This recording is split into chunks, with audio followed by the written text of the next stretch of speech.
Battle of Aughrim, how a cannonball decided Ireland. How could a single cannonball change the fate of an entire nation? Why did French muskets jam with English bullets at the very moment of destiny? And what truly happened on that misty July evening when thousands of men clashed across the bogs of Aughrim? This is not just a battle. It's a tale of blunders, bravery, betrayal, and one commander who literally lost his head in the chaos. From the desperate prayers of Williamite soldiers to the stubborn pride of Jacobite leaders, the Battle of Aughrim unfolds like a tragic play where every misstep sealed Ireland's future. Stay with us, because what you're about to hear is history at its most dramatic, and trust me, you won't want to miss the ending. Let's dive in. The Battle of the Boyne, 1690, had been a devastating blow to the Jacobite cause.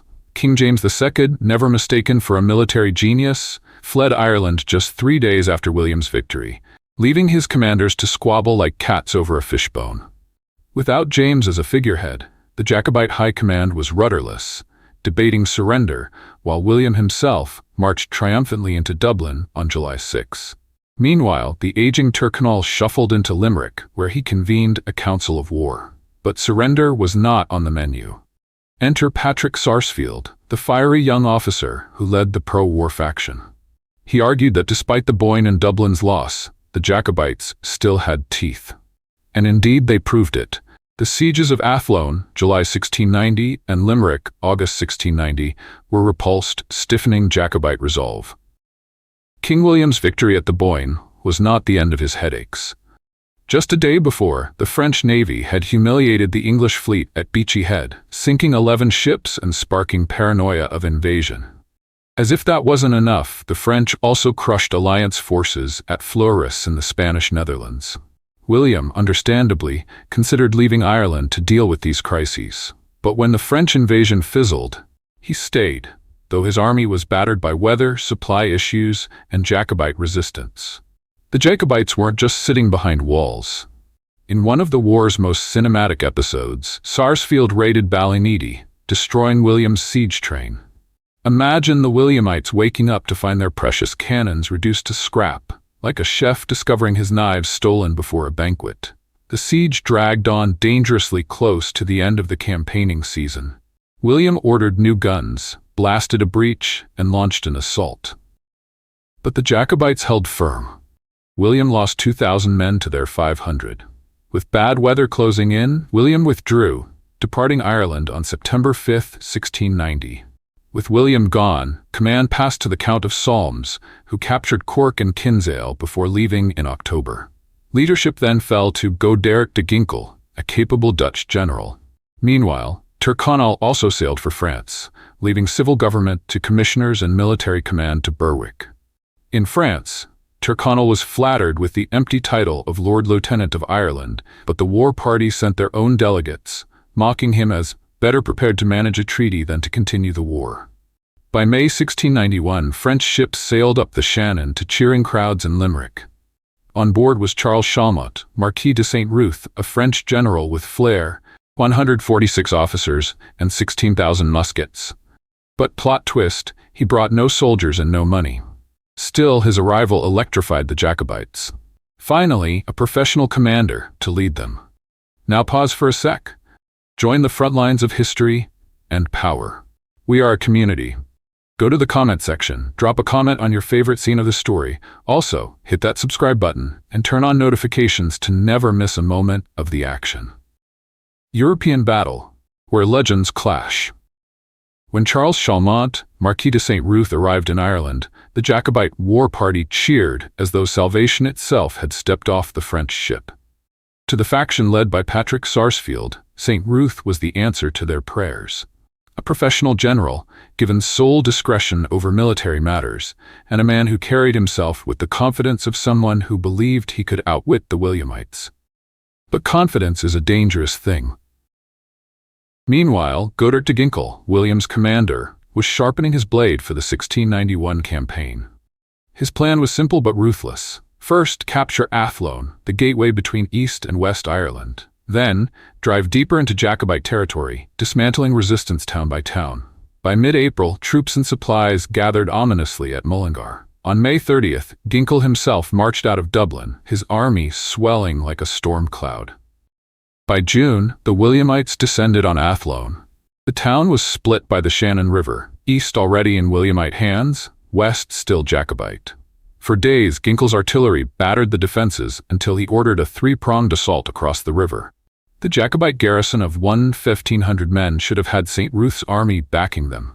But St. Ruth, in a baffling move, rotated in green recruits and refused to flatten the earthworks that could have made counterattacks effective. He assumed the Williamites would attack only across the bridge. He was wrong. The Williamites surged, overwhelmed the rookies, seized the earthworks, and Athlone fell.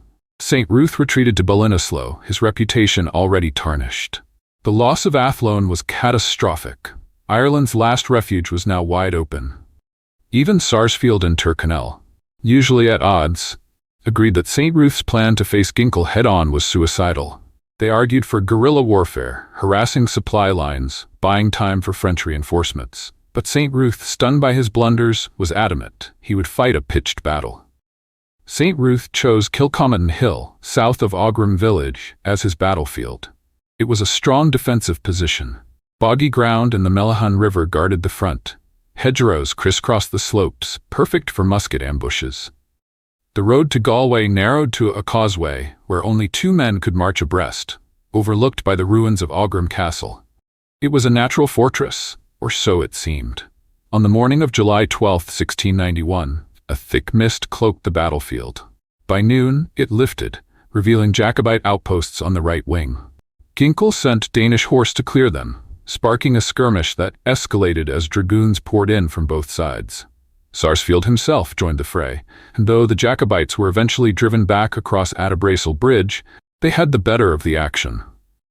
The fighting revealed St. Ruth's anxiety about his right flank. Ginkle wanted to delay until the next day, but his officers urged immediate assault.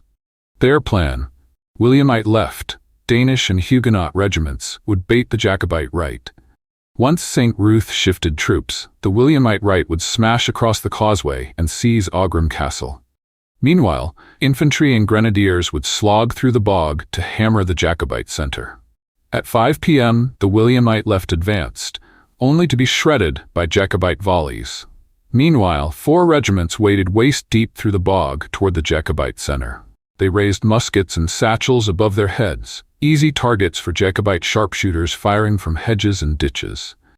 The fighting devolved into brutal close combat. The Bloody Hollow earned its name as musket fire gave way to bayonets and fists. The Williamite center collapsed, retreating in panic across the bog.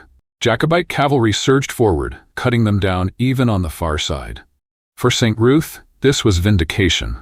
Victory seemed within his grasp, but St. Ruth had already made the decision that doomed him. Convinced Ginkle's main attack would come on his right, he shifted 2 regiments to reinforce it. Ginkle saw the opening. He ordered his right to storm the causeway.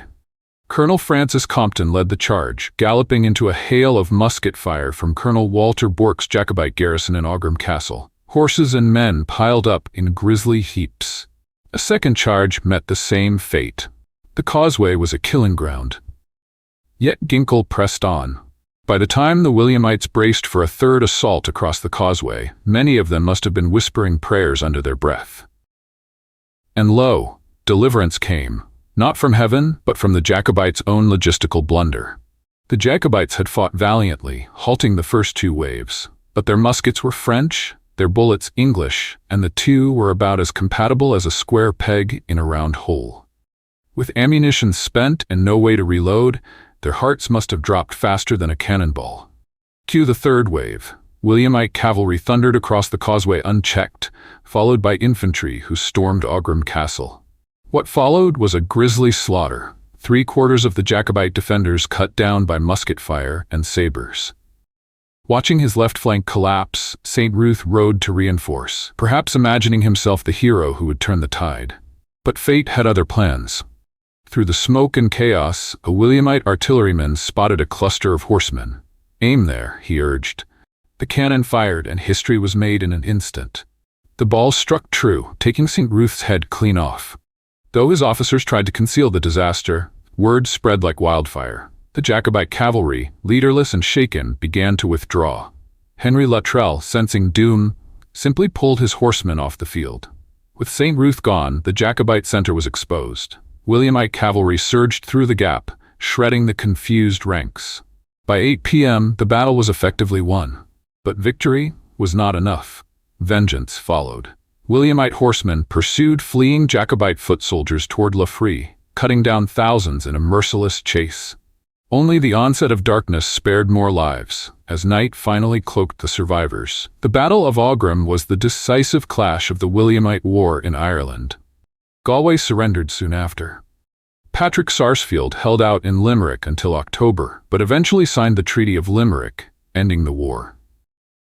As part of the treaty, Sarsfield and thousands of Jacobite soldiers departed for France in what became known as the Flight of the Wild Geese. Their departure marked the end of any realistic hope for a Catholic Stuart restoration in England, Ireland, or Scotland. The Williamite victory cemented Protestant and English dominance in Ireland for centuries to come. And so the curtain falls on Aughrim, a battle of bravery, blunders, and brutal fate.